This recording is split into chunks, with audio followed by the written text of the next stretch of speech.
Hello dear children, welcome to the lectures hosted by Zeta Institute of Science. I am Jitin sir, I am teaching you guys physics. So my dear children, हम लोग deal कर रहे हैं with the chapter work power and energy. Okay, so work energy power chapter के अंदर अब तक हम लोग ने मतलब बेसिकली वर्क के बारे में सीखा, एनर्जी के बारे में सीखा, पावर के बारे में सीखा, कॉलिजन्स के बारे में सीखा, कॉलिजन्स के अंदर भी head on collision, oblique collision, ये दोनों के बारे में सीखा. इन दोनों के अंदर भी जो कैटेगराइजेशन है, इन इलास्टिक कॉलिजन, इन सारी चीज़ों पे क्या क्या होती है, ये सारी चीज़ें हम लोग ने कवर कर दिए हैं. सो कॉलिजन से रिलेटेड भी सब कुछ हम लोग ने कवर कर दिए हैं. सो काइंडली मेक श्योर कि ये वीडियो देखने के पहले आप लोग ये चैप्टर के प्रीवियस वीडियोस जो है वो सारे अच्छी तरह से देख लीजिए, उसके बाद ये वीडियो की तरफ आए तो आपके लिए अच्छा हो जाएगा. इस वीडियो में मेजरली हम लोग सीखने वाले हैं अबाउट टॉर्क. अब बेसिकली टॉर्क क्या होता है, समझ लीजिए. अभी सबसे पहले हम लोग डिस्कस करते हैं अबाउट फोर्स. फोर्स बेसिकली क्या होता है, हम लोग ने न्यूटन्स लॉज ऑफ मोशन में सीखा है कि फोर्स क्या होता है करके. फोर्स बेसिकली क्या होता है, इट्स लाइक कोई भी अगर एक ऑब्जेक्ट रहेगा, उस ऑब्जेक्ट को लीनियरली एक्सेलरेट करवाना रहेगा तो हम लोग फोर्स अप्लाई करते हैं. दैट मीन्स ये एक पर्टिकुलर ऑब्जेक्ट है, इसको अगर आगे की तरफ फोर्स अप्लाई करेंगे तो ये लीनियरली एक्सेलरेट होता है.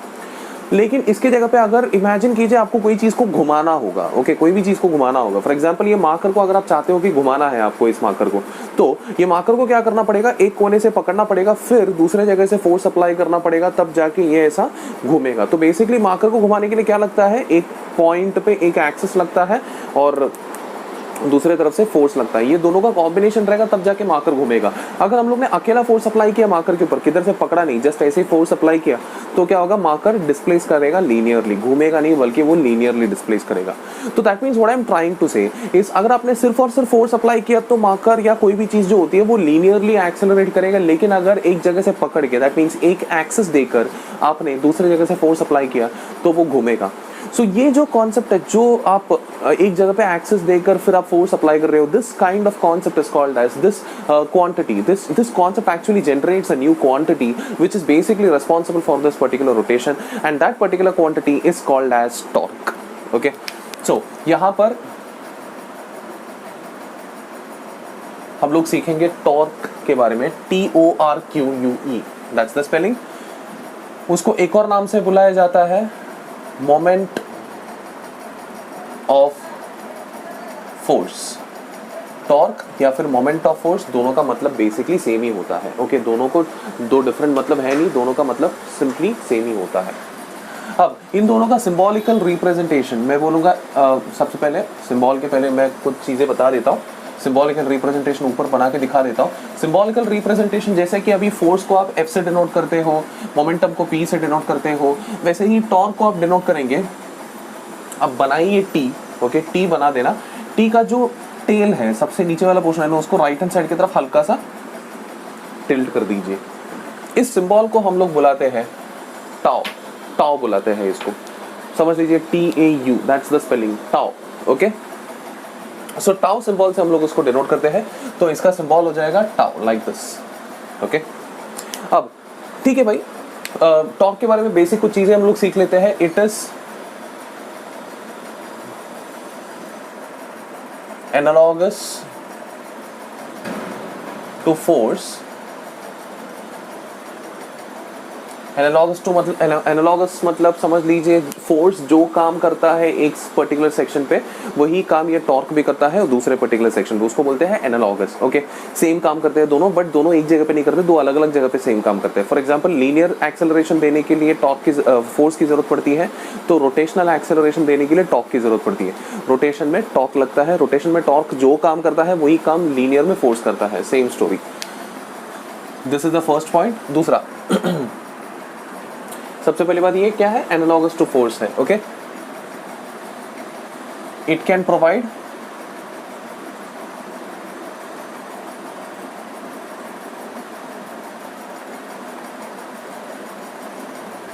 Rotational acceleration. वो क्या कर सकती है, रोटेशनल एक्सेलरेशन प्रोवाइड कर सकती है. ये दूसरा पॉइंट है. अब ये टॉर्क को हम लोग चलो डिफाइन कर, अभी बेसिक उसका आइडिया समझ में आ गया. अभी चलो उसका फॉर्मूला और उसके मतलब वो कैसे अप्लाई किया जा सकता है वो भी देख लेते हैं. वो किस चीज के लिए यूज किया जाता है, रोटेट करवाने के लिए. मान लीजिए ये एक बॉडी है आपके सामने, रैंडमली शेप बॉडी बना दिया मैंने. ये बॉडी को आप घुमाना चाहते हो. ओके, सो बेसिकली आप सबसे पहले क्या करोगे, इसको घुमाना है तो एक पर्टिकुलर पॉइंट से पकड़ के रखोगे, मतलब एक पर्टिकुलर पॉइंट पर उसका एक्सेस जमा करके रख दोगे। ये रहा, ये पर्टिकुलर पॉइंट पे उसका एक्सेस है, समझ लीजिए। उसके बाद क्या करोगे, ये पर्टिकुलर पॉइंट पे एक्सेस रख के आप क्या करोगे, एक तरफ से ऐसा धक्का दोगे, ऐसे धक्का दोगे, मतलब you are basically applying what, you are basically applying force, force apply कर रहे हैं। यहाँ पर है ना दो चीजें इंपॉर्टेंट होती है, सबसे पहले बात आप कितना फोर्स अप्लाई कर रहे हो वो भी इंपॉर्टेंट होता है, एंड दूसरी बात ये एक्सिस में से कितने डिस्टेंस पर है ये भी इंपॉर्टेंट होता है, समझ में आ रही है आपको। एंड प्लस ये कितने एंगल बना के आप घुमा रहे हो। अब सीधी सी बात है भाई, आपने अगर फोर्स ऐसे देने की जगह पे अगर एंगल एक्सिस की तरफ ही अगर आपने फोर्स दिया तो वो घूमने नहीं वाली है। जैसे कि मार्कर को आपने एक तरफ से पकड़ा, आपने एकदम परपेंडिकुलरली फोर्स दिया तो बहुत अच्छे से घूमेगा, लेकिन आपने ऐसा टेढ़ा फोर्स दिया तो उतने अच्छे से नहीं घूमेगा जितने अच्छे से घूमना चाहिए। एंड आपने अगर उसी डायरेक्शन पे एंगल 0 रख के फोर्स दिया तो घूमेगा ही नहीं। So what I am trying to say is there are 3 things which are important. पहली बात तो ये डिस्टेंस इंपॉर्टेंट है, दूसरी बात ये फोर्स इंपॉर्टेंट है, तीसरी बात एंगल इंपॉर्टेंट है। सो ये तीनों चीजों का कॉम्बिनेशन मिलकर रोटेशन क्रिएट करती है। दैट मीन्स रोटेशन किस वजह से होती है, हम बोल रहे हैं कि टॉर्क की वजह से होती है। एंड टॉर्क किन चीज की वजह से हो रही है, ये तीनों की वजह से, फोर्स की वजह से, डिस्टेंस फ्रॉम द एक्सिस की वजह से एंड द एंगल मेड की वजह से।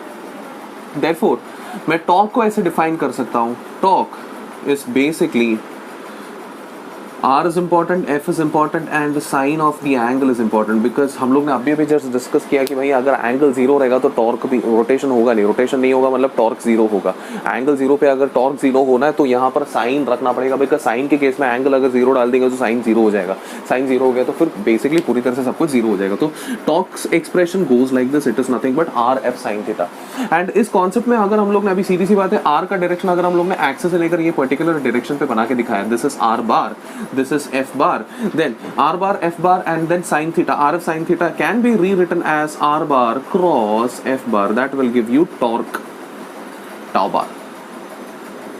Okay, अब इसका SI यूनिट क्या होता है, SI यूनिट जैसे कि आप देख सकते हो RF, R का यूनिट है मीटर, F का यूनिट है न्यूटन, कुल मिलाकर SI यूनिट हो जाएगा न्यूटन मीटर। ओके ठीक है, अब इसका डायरेक्शन, सवाल ये होता है डायरेक्शन किस तरफ जाएगा। डायरेक्शन जैसे कि आप देख सकते हो R बार क्रॉस F बार का जो भी डायरेक्शन रहेगा वही डायरेक्शन रहेगा हमारे टॉर्क का भी। R बार इस तरफ है, F बार इस तरफ है। मैंने आपको इसके पहले भी सिखाया कि क्रॉस प्रोडक्ट में डायरेक्शन हम लोग कैसे निकालते हैं, राइट हैंड थंब रूल से निकालते हैं। तो राइट हैंड ले लीजिए, R पे हाथ रख लीजिए, F की तरफ फोल्ड कर लीजिए, देन थंब जो होती है वो बताएगा कि R बार क्रॉस F बार का डायरेक्शन क्या है, एंड जिस तरफ R बार क्रॉस F बार का डायरेक्शन है उसी तरफ टॉर्क का डायरेक्शन है। सो in short the torque is directed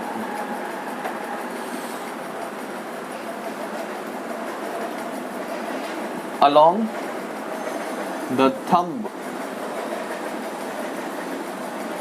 as per right hand thumb rule. So right hand thumb rule के हिसाब से टॉर्क का डायरेक्शन हमेशा ही थंब की तरफ होती है। This is basically the direction of torque. अभी जैसे हर एक चीज़ के लिए साइन कन्वेंशन होता है, जैसे कि आप जानते हो यहाँ पर बेसिकली समझ लीजिए, ठीक है मैं पहले ना डायग्रामेटिकली दिखा देता हूँ। दैट मीन्स इस केस में जब ऐसे टॉर्क अप्लाई हो रही है तो ये रहा हमारा एक्सिस, ये रहा हमारा बॉडी, छोटे में बना के दिखा देता हूँ, ये R का डायरेक्शन, ये F का डायरेक्शन। ऐसे केस में टॉर्क जो होती है, टॉर्क इस केस में जो होती है वो मतलब राइट हैंड थंब रूल के हिसाब से किस तरफ एक्ट होगी, अंदर की तरफ एक्ट होगी, टॉर्क का डायरेक्शन। ओके, सो टॉर्क इस केस में अंदर की तरफ होगी। यही सेम चीज पे अगर यहाँ पर एक्सिस है, यहाँ पर R है, फोर्स इस तरफ एक्ट हो रही है, सो ऐसे जब जाएगी तो टॉर्क का डायरेक्शन जो होती है वो बाहर के तरफ एक्ट होगी। सो अंदर की तरफ, बाहर की तरफ। एंड यहाँ पर भी साइन कन्वेंशन होती है, हर एक वेक्टर के लिए साइन कन्वेंशन होता है, ऊपर positive, right positive, left negative and down negative, ये जेनरिक साइन कन्वेंशन होता है। यहाँ पर भी हम लोग ऐसा डिस्कस करते हैं कि भाई जब बाहर की तरफ आती है पॉजिटिव होती है, जब अंदर की तरफ जाती है तो नेगेटिव होती है। सो टॉर्क जब आउटवर्ड होती है,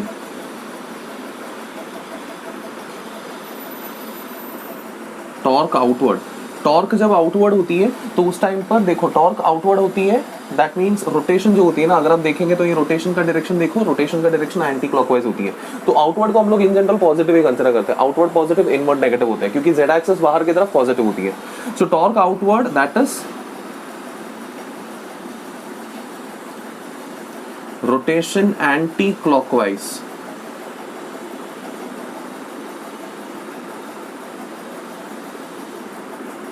will be पॉजिटिव, टॉर्क अगर बाहर रहेगा तो पॉजिटिव रहेगा, that is rotation anti clockwise रहेगा तो पॉजिटिव रहेगा।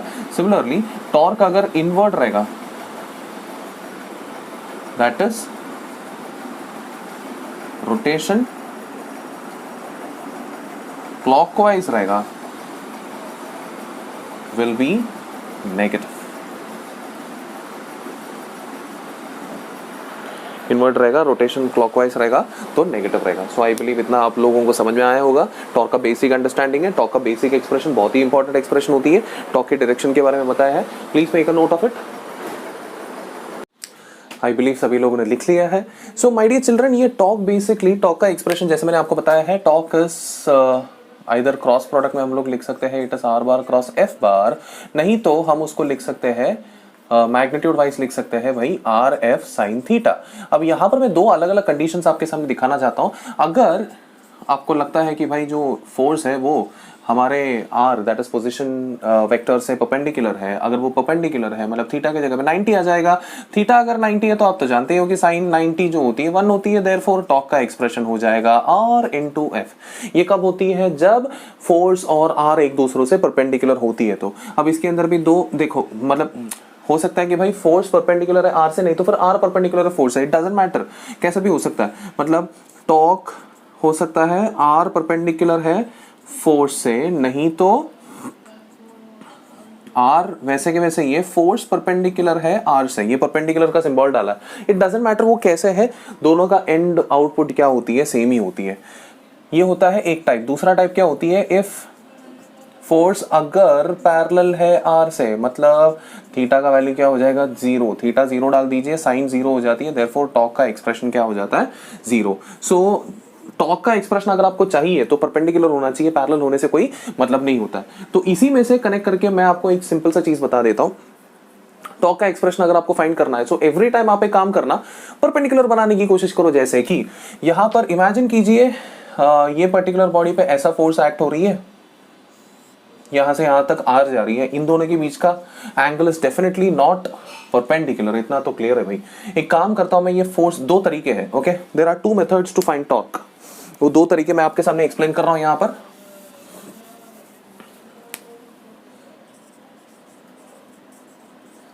To methods to find torque, okay.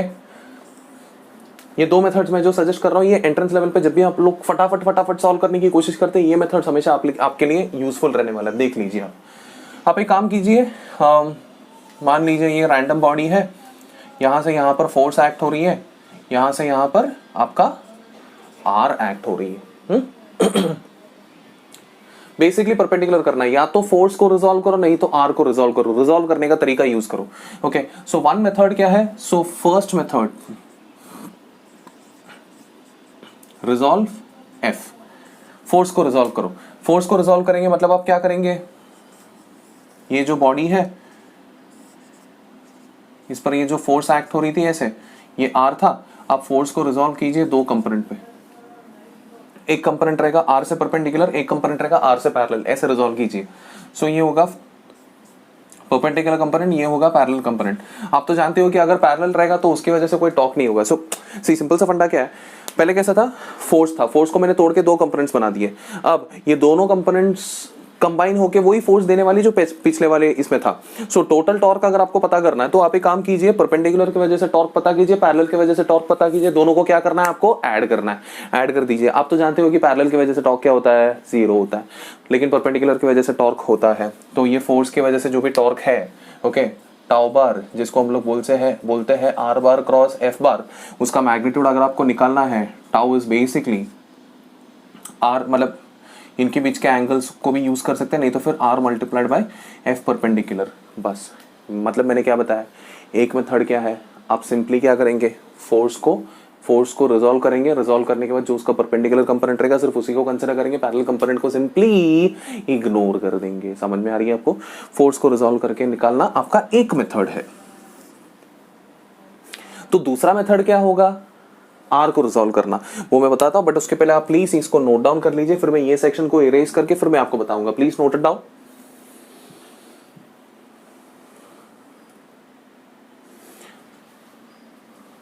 I believe आप लोगों ने नोट डाउन कर लिया है।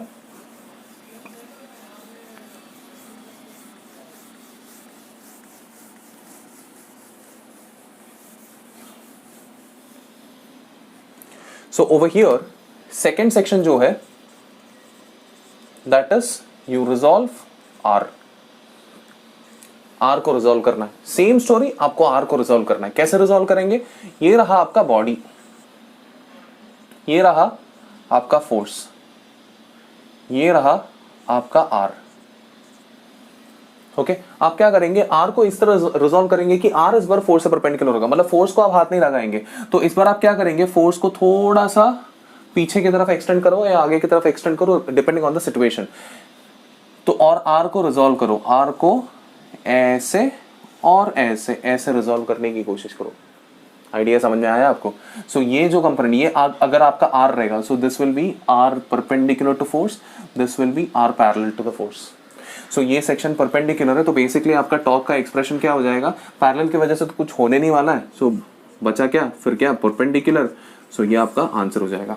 सो कोई भी सिचुएशन में टॉर्क निकालने के दो तरीके होते हैं, या तो आप फोर्स को रिजॉल्व करो और आर से परपेंडिकुलर बनाओ, नहीं तो आर को रिजॉल्व करो और फोर्स से परपेंडिकुलर बनाओ। दोनों मेथड से आपको करेक्ट आंसर ही मिल जाएगा, and this is the simplest way to find it out. क्योंकि थीटा से, मतलब आप बोलोगे सर वो आर एफ साइन थीटा और इजी था ना। सी आपको ना सिंगुलर सम्स में, सिंपल सम्स में वो इजी लगेगा, बट जब कॉम्प्लिकेटेड सिचुएशंस आएगा तब that time you will understand कि वो साइन थीटा निकालना इज आल्सो अ हेडेक करके।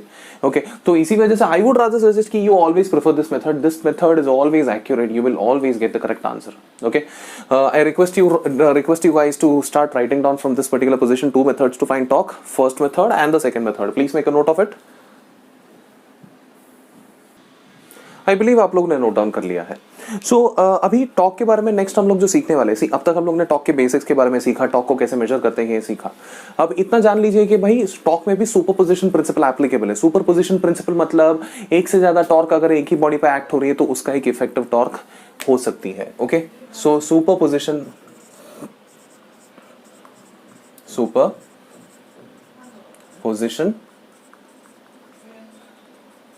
Principal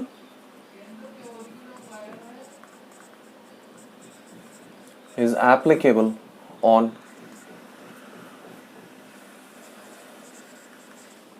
talk. टॉक पर भी एप्लीकेबल है, मतलब कोई भी एक बॉडी अज्यूम कर लीजिए, ये रैंडम सा एक बॉडी है, इस पर मान लीजिए यहाँ पर इस तरफ एक फोर्स एक्सपीरियंस हुआ है, यहाँ पर ऐसा एक फोर्स, ये एक्सिस बीच में समझ लीजिए, यहाँ पर ऐसा ये F1 फोर्स है, ये F2 फोर्स है, मान लीजिए ये F3 फोर्स है, ऐसे ऐसे बहुत सारे फोर्सेस हैं, ये Fn फोर्स है। ओके ऐसे n number of forces act हो रही है, तो हर एक की वजह से ये R1 रहेगा, ये R2 रहेगा, ये R3 रहेगा, ये Rn रहेगा। सो n नंबर ऑफ R रहेगा, तो ये सारे के सारे टॉर्क्स, सारे के सारे फोर्सेस मिलाकर एक रिजल्टेंट टॉर्क देता होगा। वो रिजल्टेंट टॉर्क जो है that is basically the sum of first torque plus second torque plus third torque plus ऐसा nth torque. This principle is applicable in case of torque as well. Therefore, we say that superposition principle is applicable over here. Okay, I believe I am clear. Please make a note of it.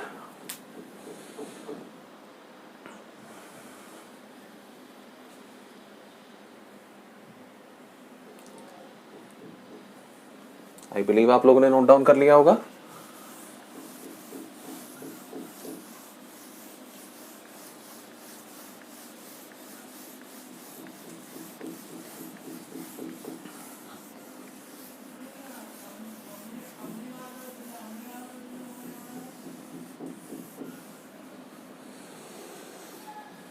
ठीक है, अब हम लोग सीखेंगे कि भाई समझ लीजिए एक कपल क्या होता है ये सीखेंगे। ओके कपल के बारे में सीखेंगे। कपल की अगर बात करें,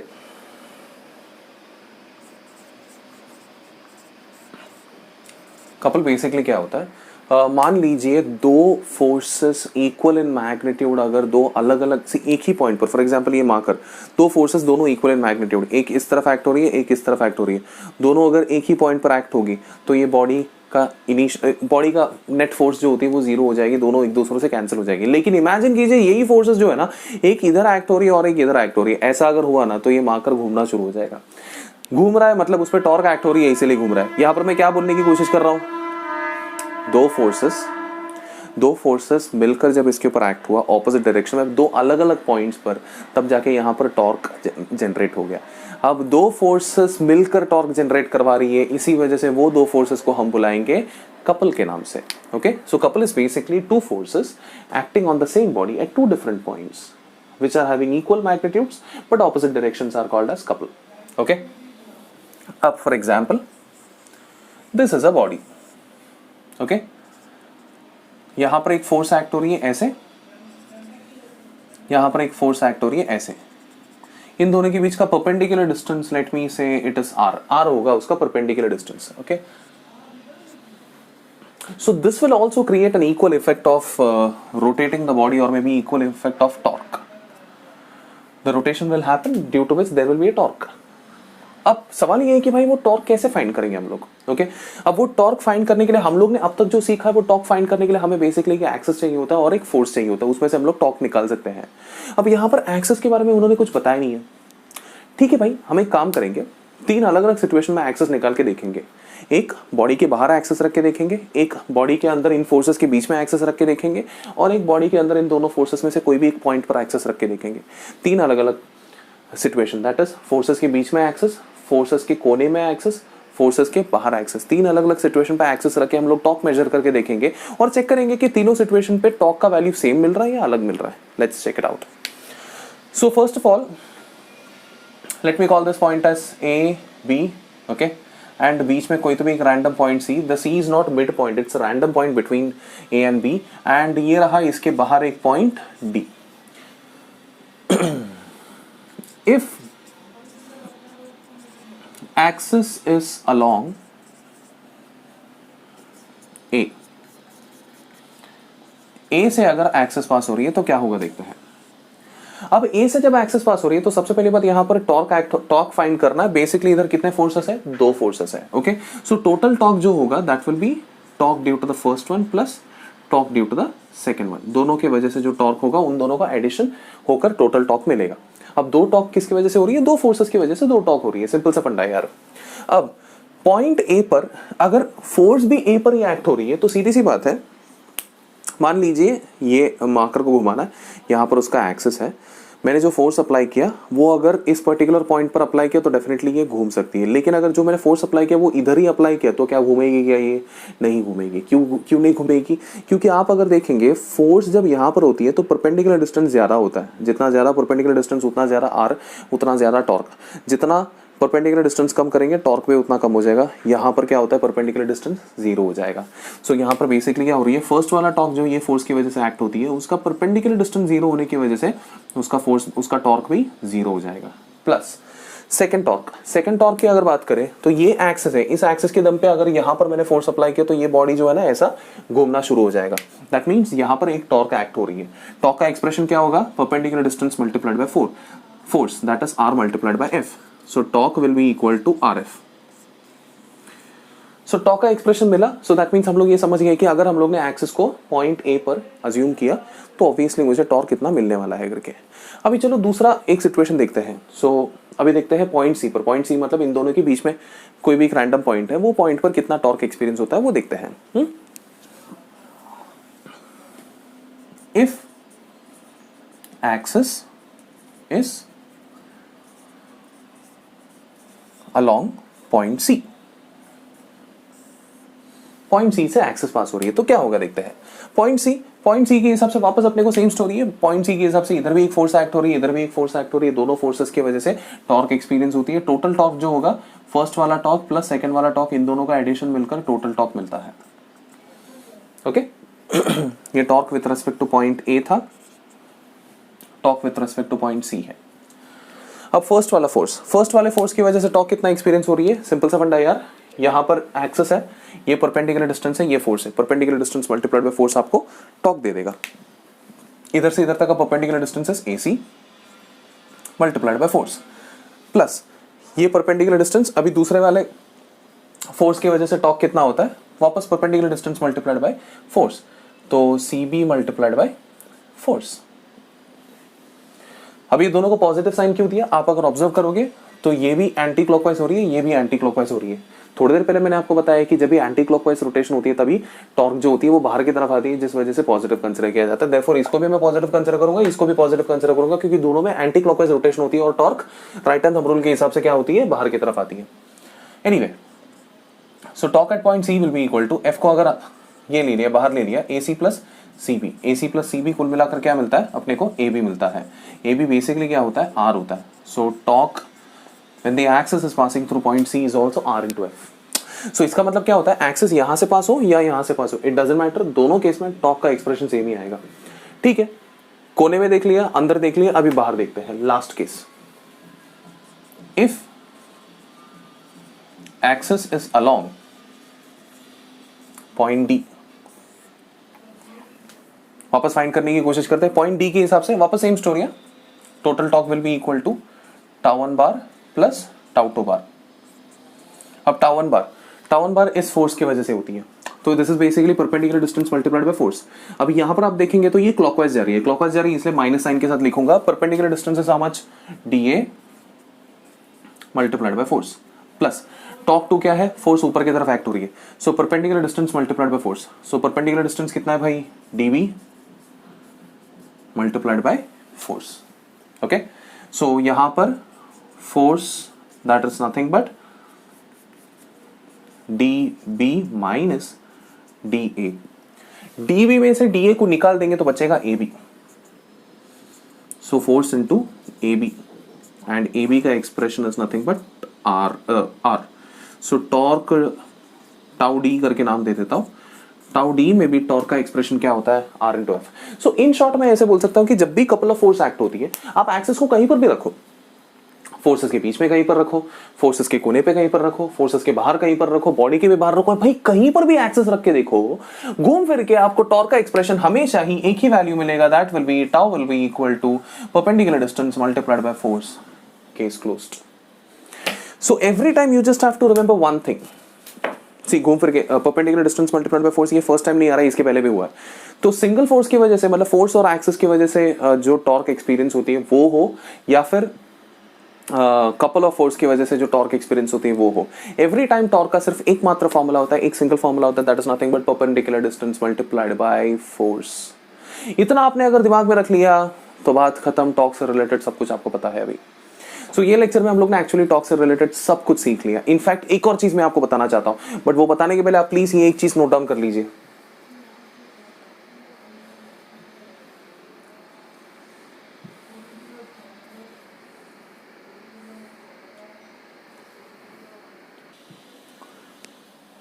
सो एक और चीज जो मैं आपको बताने वाला हूं, that is basically about equilibrium. हम लोग ने फोर्स से रिलेटेड इक्विलिब्रियम सीख लिया है कि नहीं। सो कोई भी सिस्टम पे हम लोग ने मल्टीपल फोर्सेस अप्लाई किया, लेकिन उसका लीनियर एक्सेलरेशन 0 है, तो हम लोग बोलते हैं कि उसका नेट एक्सेलरेशन 0 होता है। नेट एक्सेलरेशन 0 रहेगा तो उस सिचुएशन को हम लोग बुलाते हैं translational equilibrium. Similarly you consider a body, let me assume that you have applied n number of forces, मतलब n number of torques basically. This is one torque, this is another torque, so on, you have applied n number of torques. Okay, you have applied n number of torques, but unfortunately the कितने सारे torque apply करने के बावजूद भी आपका body जो है ना वो रोटेट ही नहीं हो रहा है, वो वहीं के वहीं पर है। दैट मीन्स उसका rotational acceleration, that is angular acceleration is 0। So इतना अप्लाई करने के बावजूद भी अगर आपका angular acceleration alpha is equal to 0 है, देन मैं बोल सकता हूं sum of all torques which you have applied will be equal to 0. This condition is called as rotational equilibrium. इसको बोलते हैं रोटेशनल इक्विलिब्रियम। जब फोर्सेस इक्वल टू 0 होते तब उसको बोलते हैं ट्रांसलेशनल इक्विलिब्रियम, यहां पर बोलते हैं रोटेशनल इक्विलिब्रियम। मतलब आपने टॉर्क अप्लाई किया है लेकिन बॉडी रोटेट नहीं हो रही है, या फिर बॉडी का अल्फा 0 है, ऐसे आपको अगर दिखाई दिया तो समझ जाना कि भाई उसका टोटल अमाउंट ऑफ टॉर्क का एडिशन जो है वो इक्वल टू 0 होगा। Okay, so please make a note on this. I believe आप लोग ने लिख लिया होगा। सो माय डियर चिल्ड्रन, आज के वीडियो में हम लोग ने जो सीखा है that was everything about torque. मतलब टॉर्क के बारे में एवरीथिंग हम लोग ने सीख लिया। टॉर्क का बेसिक क्या होता है, टॉर्क को कैसे कैलकुलेट किया जा सकता है, टॉर्क के डिफरेंट कंडीशंस क्या है, टॉर्क के डायरेक्शंस कैसे निकालते हैं, टॉर्क का साइन कन्वेंशन क्या है, देन कपल क्या होता है, इक्विलिब्रियम क्या होता है, और टॉर्क को भी ऐड किया जा सकता है। ये सारी चीजें हम लोग ने सीख लिए हैं। तो आई बिलीव आज का वीडियो आपके लिए काफी फ्रूटफुल रहा होगा। This is Jitin sir, teaching for Zeta Institute of Science. See you next time, till then take care, bye bye.